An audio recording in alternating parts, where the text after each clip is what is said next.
ডিগবৈৰ ঈদগাহ ময়দানত ঈদ উল ফিতৰ নামাজ সম্পন্ন।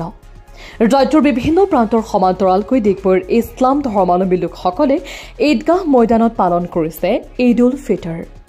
ডিগবৈ ইছলাম ধৰ্মাৱলম্বী লোকসকলে এমাহ ৰমজানৰ ৰোজা ৰখাৰ অন্তত আজি প্ৰায় ২০০০ৰ অধিক ইছলাম ধৰ্মাৱলম্বী লোক ঈদগাহ ময়দানত একত্ৰিত হৈ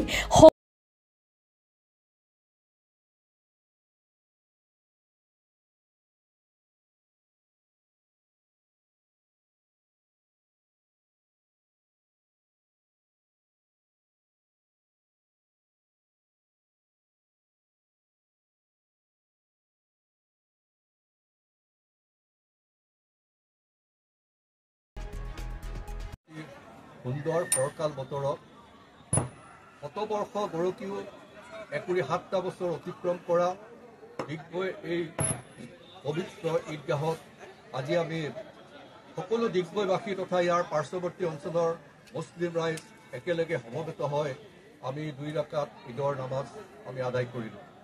হয়তো প্ৰায় ৪-৫ হাজাৰ মানুহৰ উপস্থিতিত আমি আজি এই ঈদ উল ফিতৰৰ নামাজ আদায় কৰিলোঁ। এইটো আমাৰ বাবে এটা অতি গৌৰৱৰ বিষয়।